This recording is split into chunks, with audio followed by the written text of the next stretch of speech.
हनुमान उत्सव के अवसर पर ग्राम सभा अपनी ग्राम पंचायत है सदरवन, वहाँ हनुमान जन्मोत्सव के अवसर पर आवागढ़ के महाराज साहब परिवार के मानिंद जो इस समय कर्ता धर्ता हैं वो भी यहाँ अतिथि के रूप में आमंत्रित हैं। और जानकारी ये मिली है कि वो स्नातक क्षेत्र विधान परिषद का चुनाव लड़ने के भी इच्छुक है। तो ये आज एक मौका मिला जब उनका एक साक्षात्कार छोटा सा हम करना चाहेंगे। तो पहले आप थोड़ा अपना परिचय दे दें। जी, मेरा नाम अमरीश पाल सिंह, आवागढ़ से आवागढ़ में रहता हूँ मैं। और स्नातक क्षेत्र में आप इस बार है, तो किसी पार्टी के टिकट पे आप चुनाव लड़ना चाहते हैं या इंडिपेंडेंट आप चुनाव लड़ेंगे?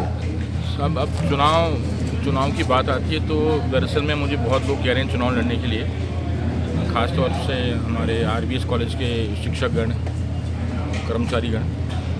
और बीते कुछ रोज़ मीटिंग्स हुई हैं विद्यालयों में, महाविद्यालयों में। तो मुझे अपना RBS परिवार वाले चाह रहे हैं कि मैं स्नातक MLC क्षेत्र में मैं चुनाव लड़ूँ आगरा खंड से। तो इसमें आप किन मकसद यानी किस उद्देश्य टारगेट को लेकर के आप चुनाव मैदान में आना चाहते हैं? हमारा उद्देश्य काफ़ी है। क्योंकि मैं खुद एशिया का सबसे बड़ा महाविद्यालय जो है RBS कॉलेज, तो उसका हम संचालन कर रहे हैं। और मेरे पर बाबा साहब राजा बलवंत सिंह जी ने इसकी स्थापना की थी 1885 में। और उसके बाद मेरे पर बाबा और मेरे बाबा सबने संचालन किया है। अभी मेरे पिताजी राजा अनिरुद्ध पाल सिंह जी उपाध्यक्ष हैं और मैं सचिव के रूप में महाविद्यालय का संचालन कर रहा हूँ। तो शिक्षा का जो गिरता हुआ स्तर है उसको रोक पाने के लिए क्या कोई विचार आपके मन में है कि उसे कैसे रोका जाएगा? जी, बहुत अच्छा प्रश्न पूछा आपने। तो काफ़ी चीज़ें हैं, काफ़ी दिक्कतें हैं हमारे शिक्षा में जो हमको सही करना है। पहली बात तो भारत सरकार ने NEP लागू करके एक काफ़ी अच्छा एक पॉलिसी उनने भारतवर्ष में डाली है, जिससे मल्टी फैकल्टी के तरीके से हम लोग उसमें बच्चे अपने पठन पाठन कर सकते हैं।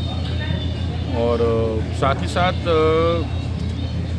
विद्यालय महाविद्यालयों का जो अपने ग्रेड कॉलेजेस हैं और जो हमारे राजकीय विद्यालय महाविद्यालय हैं, उनकी फैसिलिटी जो बच्चों को उच्च शिक्षा में बच्चों को मिलनी चाहिए वो नहीं मिलती है। या तो वो फैसिलिटीज़ हैं आपके महाविद्यालयों के अंदर, उनकी पॉलिसी सरकार की, तो बहुत चीज़ें हैं जहां हम खुद देखते हैं, हम चिंतन मंथन खुद करते हैं हमारे महाविद्यालयों से।